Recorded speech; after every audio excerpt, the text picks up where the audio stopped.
Salut à tous, c'est Charles, RC Garage 57. J'espère que vous allez bien.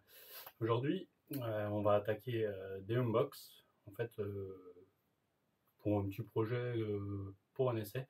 Moi, j'ai déjà fait un essai avec la suite, on va dire. C'est la suite pour les essais, à voir si ça me plaît vraiment. Et puis voilà. Et un autre unbox de même, je crois, 3 cartons ou 2 cartons. Là, pour un autre projet, je pense que ça va être sympa. Donc ça, j'ai hâte d'essayer. Donc voilà. On va commencer par le premier. Alors le premier carton. Donc voilà. Je vais vous basculer parce que j'ai toujours pas de quoi vous filmer ça de loin. Donc voilà. On voit encore un petit peu sur le carton, sous le scotch qu'il y avait. Donc j'ai juste ouvert pour contrôler. Hein. Et on va découvrir ensemble. Hop, on va mettre ça de côté.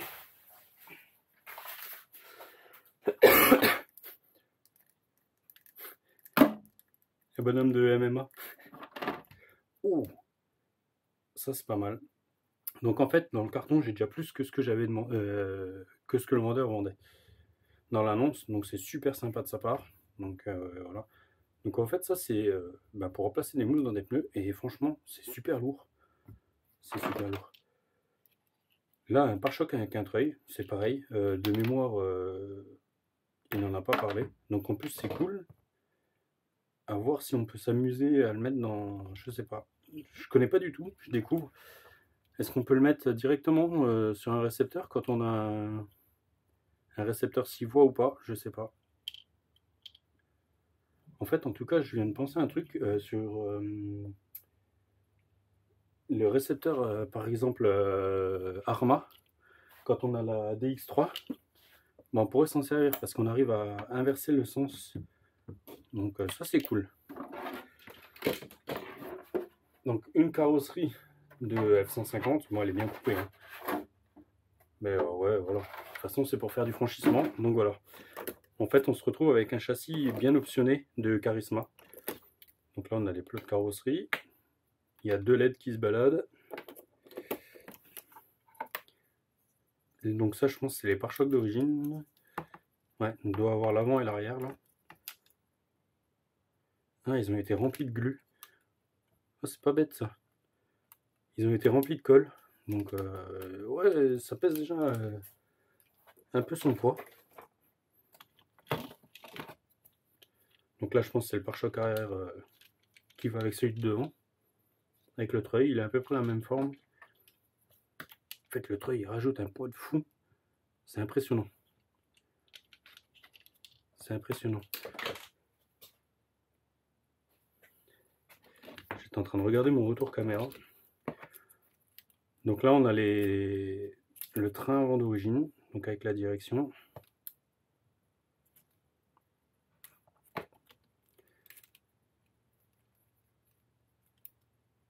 Donc ouais, bon après c'est pareil. Donc essieu bloqué, d'origine. Alors, je pense le pare-choc d'origine. Un bon petit look. Franchement, c'est sympa. Super sympa. Bon, les marche-pieds. Wow. Donc en fait, franchement, on s'attend pas à ce point-là. C'est énorme. Ah bah il y a un moteur dedans. Il m'avait dit qu'il n'y avait pas de moteur. Donc en fait, super. Super, pour moi il n'y avait pas de moteur. Donc on a un moteur Connect avec un petit variateur Quick Run. Donc la boîte et tout. Donc voilà, il me manque juste les supports d'amortisseurs. Mais ça, il me l'avait prévenu.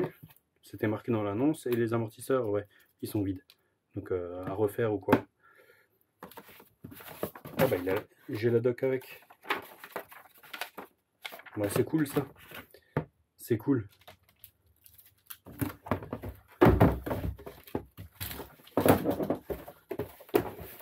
J'avais ouvert ça qu'à moitié moi.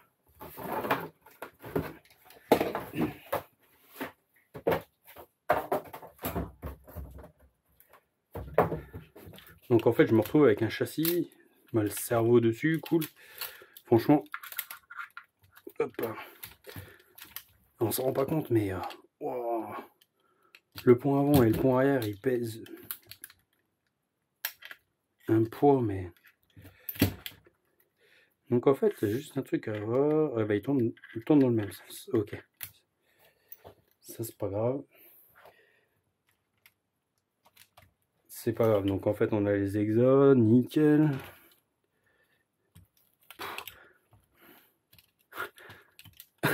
C'est impressionnant. Là, j'ai pas accès à la balance, mais il faudrait que j'essaye parce que il est énorme, quoi. Il est énorme. Bon, un récepteur Radiolink, c'est dommage, j'ai pas de Radiolink. Mais bon. Ça, c'est des belles pièces, rien que les cardons, bah, les bras. Wow. Au milieu, c'est bien, il n'y a rien. Donc on va se retrouver tout de suite avec une hauteur pas mal. Les petites protections de pont. Là justement ce week-end avec mon plus jeune fils, on a essayé le Axial SCX10, donc c'est pas mal.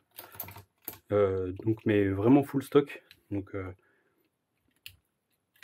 celui-là ça va déjà être différent. C'est pas mal. Punaise, j'en reviens pas du poids. Je me répète mais bon. Donc voilà, bah, je voulais essayer parce que pour pas être con, on va dire. Pas rester voilà. Je voulais essayer pour voir un peu. Donc on remontera ça tranquille. Au pire, on va faire un mix avec le SCX10 pour voir. Donc là, c'est les boîtes d'origine. Mais il y a vraiment un stock de pièces super sympa. Donc lui, voilà, ça c'est un vendeur super réglo, quoi.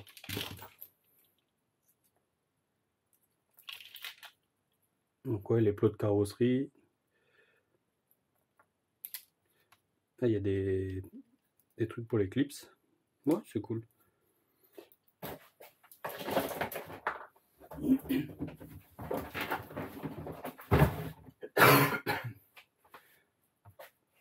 Donc voilà, première inbox. Donc avec la carreau, franchement, ouais, c'est les carreaux qui font là. Donc sur le SA10, en gris, elle est pas mal. Le petit jerrycan. Voilà, elle a été bien découpée pour bien passer les roues. Bah, ça, je m'en fiche, c'est un détail. C'est un détail. De toute façon, après, si elle prend des coups, au moins, pas de scrupules. Donc voilà, tip top. Bon, bah, on va continuer l'unbox. Hein.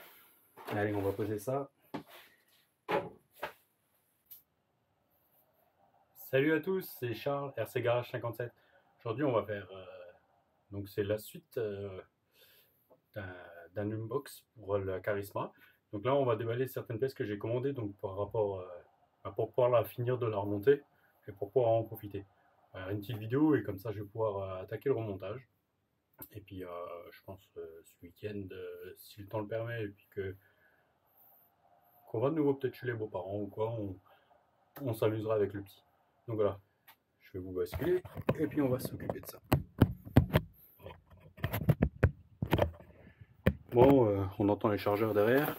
Donc justement, j'ai racheté aussi deux batteries 2S 2200 pour les crawlers. Donc là, voilà, je connaissais pas. Je connais pas, j'ai regardé un petit peu vite fait. En fait, j'ai tout pris chez le même vendeur, eBay. Donc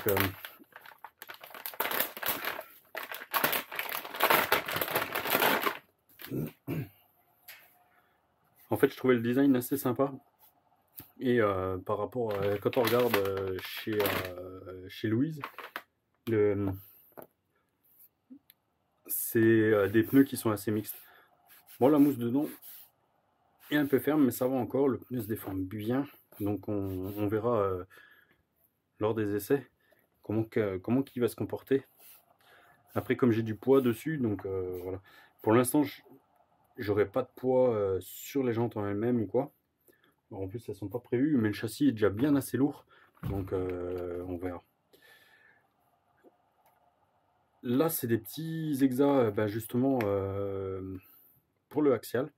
Parce que, en fait, dessus, ils étaient en impression 3D. Et j'en ai deux qui avaient cassé. Donc, on va aller changer ça. Et puis, tant qu'à faire, j'ai dit, ben, je les prends en alu.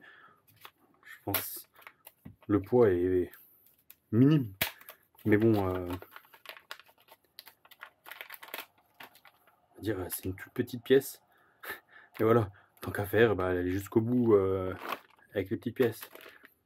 Donc ça, c'est les pièces Charisma. Donc normalement, c'est pour la version 2. Moi, j'ai un châssis version 1, si je ne me trompe pas. Donc là, j'ai vu, ce qui est intéressant, c'est que il y a de multiples points d'ancrage. Donc on peut vraiment régler la hauteur qu'on veut. Donc c'est cool. On va essayer ça. Là, donc en fait, c'est l'inverse. Donc là, c'est en fait, il me fallait ça parce que j'ai pas les supports pour les plots de carrosserie. Ouais.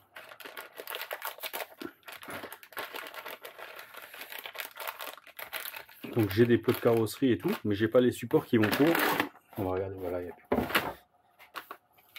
Donc il me fallait les supports, pas pour le carrosserie, j'ai une bêtise, pardon, pour les pare-chocs.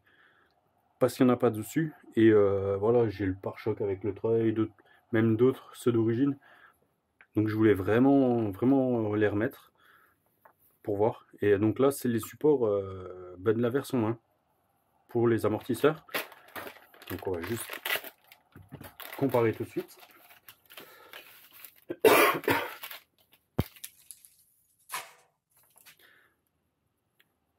C'est ce que je pensais. Voilà. L'anthrax en est le même. Voilà, j'ai un L, voilà. Donc on se retrouve avec le même anthrax, tout, mais sauf, ben, on voit, on a une multiple position pour essayer, pour positionner notre amortisseur, alors que là on en a que deux. Donc, ben voilà, j'ai dit pourquoi pas prendre ça. Donc tout de suite, voilà, tout de suite essayer. Donc je vais dire, il n'y a plus qu'à monter. Donc voilà, je suis peut-être, j'ai encore un peu de temps. Ouais.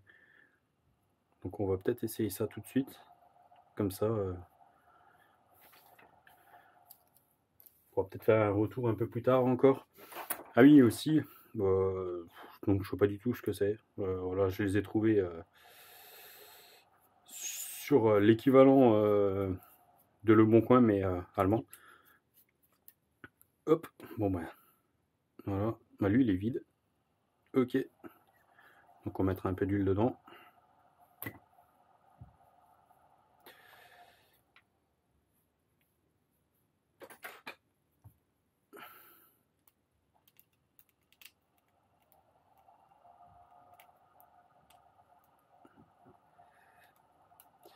La membrane, elle est bizarre. On a l'impression que c'est pas la membrane d'origine. Tant qu'il est étanche après.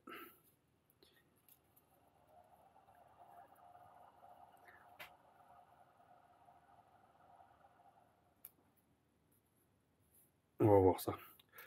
Bon, on peut régler une précontrainte, on verra bien. Lui, il a l'air vide aussi. Et aussi, je vais regarder ce que j'ai comme huile assez fluide. Et puis on va faire ça. Je vais vous laisser là-dessus. Et puis moi, je vais commencer à bosser un petit peu. Voilà, allez. Là, je peux vous dire à la prochaine. À plus. Ciao, ciao.